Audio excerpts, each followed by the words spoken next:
People are probably gonna get mad and call this video propaganda, but in my defense, it's not my fault. The only thing you have to do to make anti-communist propaganda is to open a history book and start reading it out loud.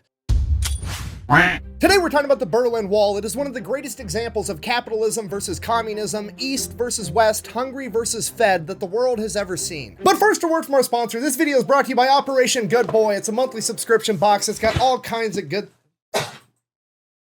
Are you okay? Don't puke in my office, please.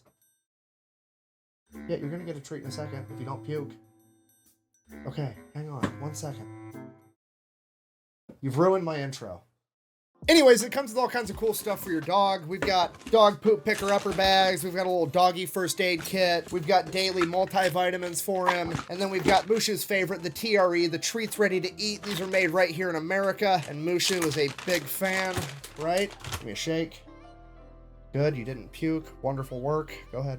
Good job. So yeah, if you've got a dog, go check out Operation Good Boy. I'll have a link and a discount code in the description down below. Let's get back to the video. All right, a couple of weeks ago, we talked about the biggest logistical flex of all time, that being the Berlin airlift, when the USSR tried to blockade off West Berlin to force them to become communist and to join the USSR. And America and the UK teamed up to deliver them supplies using only cargo planes, landing a cargo plane into West Berlin every 2 minutes, all day, every day for 15 months straight, feeding and supplying an entire city with 4.6 billion pounds of supplies. If you want to watch that full video, I'll have that linked right here. If not, that's fine. Here's the bare minimum background info that you need. Right after World War II, Germany was basically split into two pieces. You had the Western powers, America, the UK, and France, controlling the western half of Germany, and you had the USSR controlling the eastern half. And here's where that gets weird. They did the same exact thing with the city of Berlin, where the West controlled the western half and the USSR controlled the eastern half, except Berlin was 100 miles into the USSR territory. And this is why the USSR blockaded off West Berlin and tried to force them to join, because they didn't want a little speck of capitalism in their communist utopia. But the West isn't about to back down from a challenge, so America and the UK team up, Wonder Twin powers activate, they launch the Berlin airlift, they feed an entire city using nothing but cargo planes, and after 15 months, the USSR is finally forced to end the blockade because they can't afford to try to stop them anymore. So 1949, the roads and railways to West Berlin open back up and everything goes back to working exactly how it was supposed to, and this is where the story really begins. From 1949 to 1951, we had what was known as a green border between East and West Germany. Basically, there was a border there. They're two separate countries. However, it was very, very easy to go from one country to the other and back. It was no big deal at all, which was really important because you have to remember, they just drew an arbitrary line right through the middle of Germany and were like, hey, these are two separate countries now. It was really complicated for a lot of people. You had people that had family members that now live in a different country. You had people whose home was in one country and job was in the other. You had farmers and property owners that now owned property in a country that they didn't live in. It was very, very complicated. And while the border is essentially open, a ton of people from East Germany are taking advantage of it and migrating to West Germany because it's way, way better to live in West Germany, where the evil capitalist pigs from America and the UK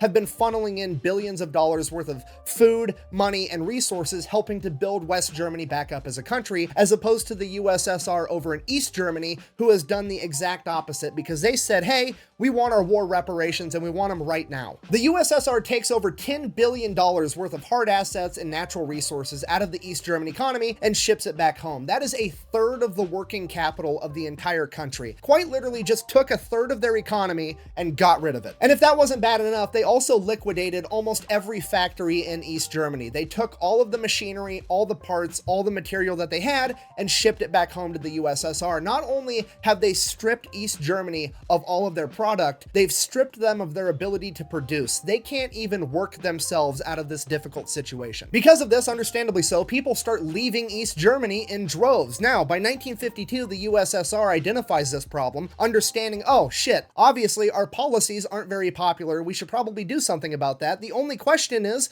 what are we gonna do about it? Do we A, come up with new policies that incentivize people to stay, making them want to be there and making them want to be a productive member of the society? No, absolutely not. We're gonna go with option B, old reliable, good old-fashioned human rights violations. Okay, so here's the plan. We're gonna shut down the border between East and West Germany. We're gonna build a wall or a fence. And I know what you're thinking, walls don't work. Well, if the wall doesn't work, you know what is gonna work? The landmines that we put on the other side of it. And if that doesn't work, we're gonna get guard dogs. And if the guard dogs don't work, we're gonna put up a bunch of guard towers and we're gonna have over 20,000 men with guns watching the border 24/7 all the time. And they have the authority to shoot anyone trying to to escape on site. Now, obviously, there's one glaring hole in this plan. What if somebody is able to get past the wall, navigate through a minefield, evade the dogs, and they get seen by the guard, but because the guard is an East German and he probably doesn't want to be in East Germany either, what if the guard just doesn't shoot him and lets him go over to West Germany? Well, that's where the giant sand pit comes in. We're gonna line the entire border between East and West Germany with a 30-foot wide pad of sand. And that way we'll be able to see any footprints when somebody runs out of East Germany into the West. And then we're gonna know that somebody escaped, and we're gonna hold the guard on duty for that sector responsible, and then he's gonna get in trouble. Buh! Having a very secure border isn't a human rights violation. Buh! Well, right, when you're using it to keep people out, but when you're using it to keep people in, it's absolutely a human rights violation according to the Universal Declaration of Human Rights. Let me just read that for you. Article 13, Section 2, quote, "Everyone has the right to leave any country, including his own, and return to his country," end quote. So yes, turning an entire country into a prison and refusing to let anyone leave while you oppress them is in fact a human rights violation. However, to be completely intellectually honest, I do have to tell you that the Soviet Union is one of only 3 nations that refused to sign the Universal Declaration of Human Rights, and they refused to sign it specifically because of Article 13, Section 2, which I just read to you. They basically said that they would only consider signing it if this was added to the end of Article 13. Quote, "In accordance with the procedure laid down in each country," end quote. They were unanimously declined because that would ruin the entire point of Article 13, which would basically just mean that, yeah, you have a human right to leave a country unless that country tells you you can't. So what's the point of even having that as a human right? So the border is pretty much completely shut down. The only exceptions to that are the fact that you can apply for a visa to leave East Germany. However, it's very expensive. You get interrogated by the government, and the only people to actually get these visas awarded to them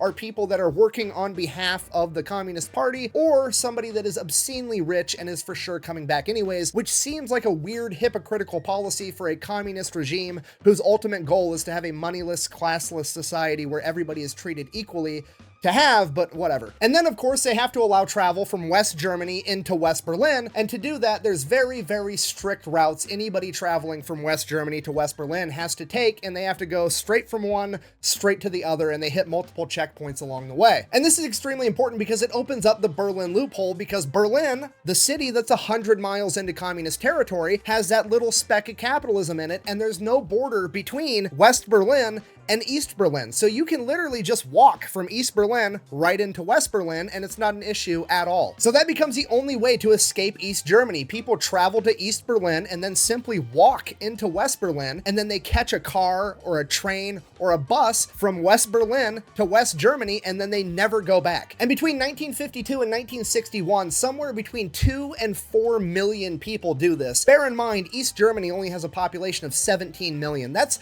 over 20% of the population walks into West Berlin and never comes back. And of the people that did leave, they were disproportionately young, highly skilled, highly intelligent people like doctors, lawyers, skilled tradesmen, engineers. And because of this, this got the nickname the brain drain. So in 1961, the USSR is like, oh shit, this is a humongous problem. All the young, smart people are leaving. We got to do something about this. Should we, I don't know, incentivize highly successful young people to want to stay here?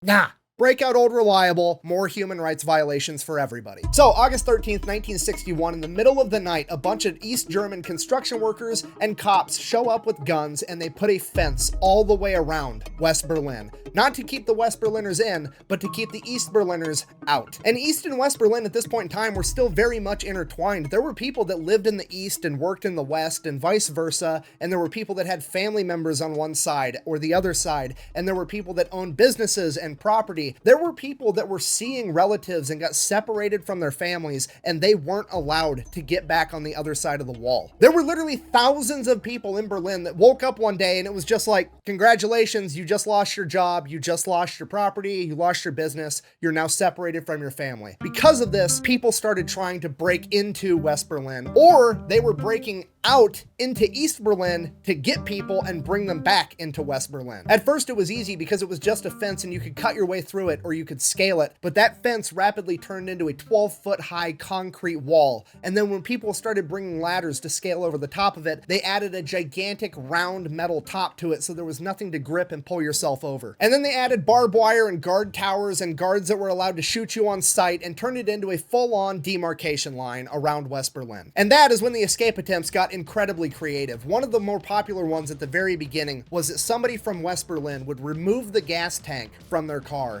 and they would just have a little 1-gallon jug for gas, just enough gas to drive into East Berlin, pick somebody up, and drive back to the west. And the person would be strapped up underneath the car where the gas tank was supposed to be. But then the communists figured that out, and then they had the guards at every checkpoint before a car could go into West Berlin. They would take a flexible metal wire and shove it down into where the gas tank should be to make sure it was in fact a gas tank. So then that plan was out. So one guy decided he was going to take his BMW Isetta, cut the roof off, and then he was just going to drive right underneath the checkpoint going full speed, and he was going to duck, and that's how he was going to break into West Berlin, and that's exactly what he did. And because of this, the East Germans added spike strips and barricades to every checkpoint. Every time somebody escaped into West Berlin, the communists fixed however it was possible. They made it more and more difficult, and the escape attempts got more and more creative. Some of my personal favorites include shooting a steel cable over the wall from a high building and then ziplining to the other side, having somebody from West Berlin get a cow costume and tow a cattle trailer into East Berlin, and then have 2 of his friends dress up in the cow costume and stand in the cattle trailer as they made it through the checkpoint, stealing a tank and trying to drive it through the wall. And when you got away from the Berlin Wall itself and you actually went to the East and West German border, the escape attempts got even crazier. One group of brothers took a farmer's crop duster, painted it like a Soviet MiG plane,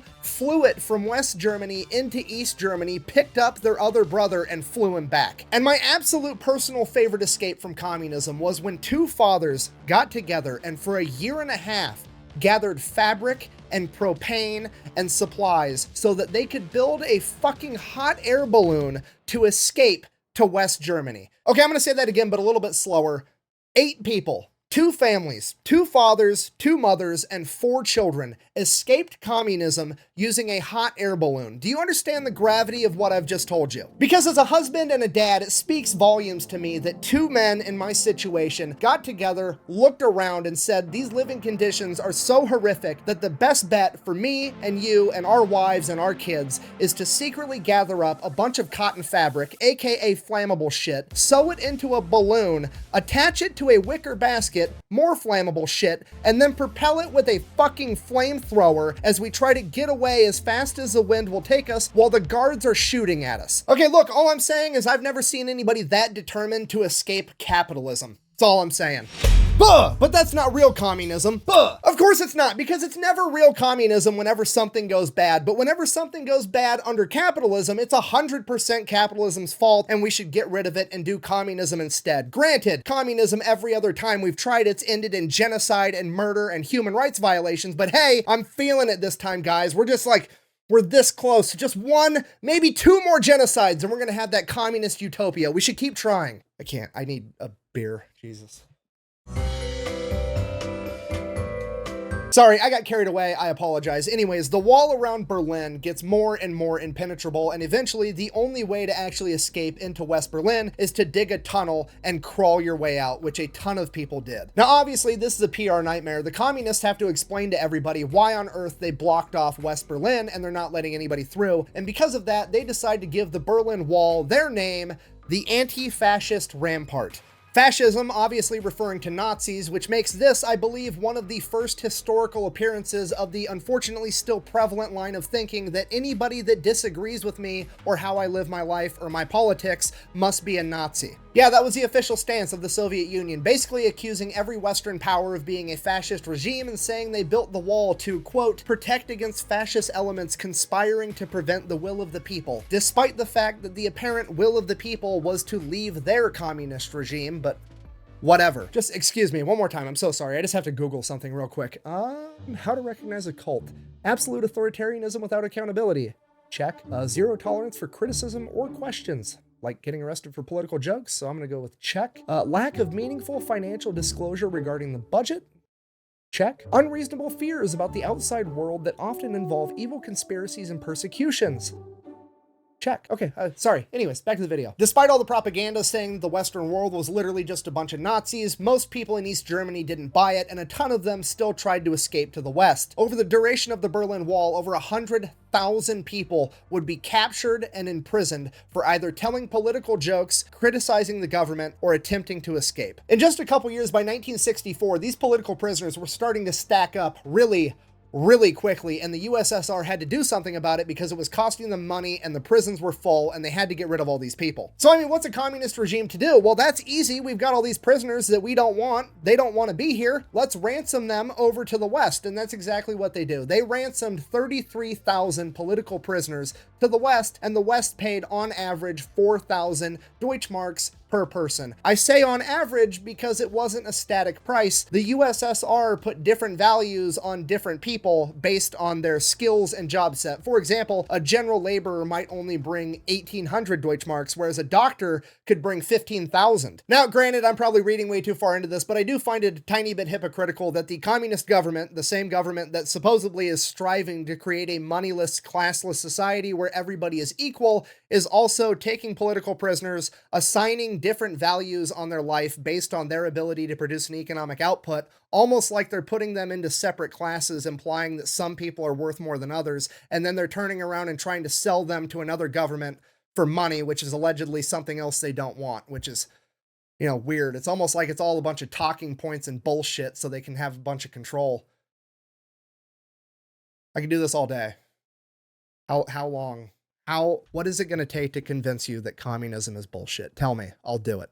Your Honor, I object! And why is that, Mr. Reed? Because it's devastating to my case! Overruled. Good call! In addition to the 33,000 political prisoners that the USSR essentially auctioned off for money, they also agreed to release 215,000 East German citizens for the low price of 2.3 billion Deutschmarks. Between 1945 and 1989, over 600 Germans were killed either trying to cross the border from East to West Germany or from East to West Berlin. And that is considered to be a very low, very conservative number because the USSR didn't want to release the actual numbers or admit that they'd killed anyone, because every single person they killed trying to escape communism was a huge political hit to them. Which raises the question, what happened in 1989? Well, that's the best part of the whole story. By 1989, the Soviet Union was going bankrupt. They were beginning to crumble. They were losing their sphere of influence, and more civil unrest started to occur. And by November of 1989, in East Germany, there were protests, people demanding that they had the freedom of speech, the freedom of expression, the ability to critique their government without getting arrested, and most importantly, the freedom of travel. The communist government knew that they had to give the people an inch before the people turned around and took a mile, and the 1 inch they were willing to give them was they were going to get rid of the travel ban and finally start granting people visas. They weren't going to charge them money, they weren't going to have some special circumstance to do it, and most importantly, they were actually going to approve people and they were going to do it quickly. These new travel regulations were drafted on November 8th, they were going to be announced to the public on November 9th on live TV, and on November 10th they would go into effect and people could show up to the passport office, apply, and ideally get accepted and have the freedom to travel west. And that's kind of what happened. November 8th, the new regulations get drafted, that's fine. November 9th, they hand the new regulations to a government spokesperson by the name of Gunter Schabowski, and he's going to read them on a government press conference on live TV. He didn't have time to read through all the papers, nobody took the time to explain it to him, so on live TV, he just kind of wings it. We'll do it live! Fuck it! He reads off what he thinks is important, which is just, here's the new rules that we're living by, and everybody's like pretty happy about it, and one journalist asks, when does this go into effect? And Gunter, not having time to have read through all the papers, kind of shuffles through them real quick, looking for an effective date, and which he doesn't see one. It's there, he just doesn't see it. So he just kind of shrugs and he's like, as far as I know, quote, immediately, without delay. Das tritt nach meiner Kenntnis ist das sofort. And with that going out on live TV, East Germans got up and started going to the wall. Now, this announcement was at the ass end of a boring government press conference, so not a lot of people saw it, but then the news outlets started picking it up and they started airing it, both in East and West Germany, and then even more people started showing up on both sides of the wall. And within just a few hours, tens of thousands of people had shown up to Checkpoint Charlie, one of the main checkpoints for the Berlin Wall, to go from East to West, and they demanded to be let go because they had just been told by their government on live TV that they had the freedom of travel, and the guards had no idea what was going on, and they were outnumbered tens of thousands to one. And eventually the guards were forced to simply let people through. And then word spread that they actually let them through. And all of Berlin, both east and west, came out and had basically the biggest block party the world has ever seen, as a city that had been divided in half for 28 years was finally reunited. And then they celebrated this reunification by tearing down the wall that had separated them for so long. In conclusion, Germany after World War II is the closest thing to a controlled experiment that you can have, pitting capitalism against communism to see which one would triumph in real life. They took one country with one people, divided it down the middle, and gave each a set of rules to live by. And while capitalism is far from perfect and it has a ton of things that we can improve upon, I think the results of this experiment speak for themselves. Thank you for watching. Best way to support the channel is go buy some merch at thefatelectrician.com. Quack bang, out.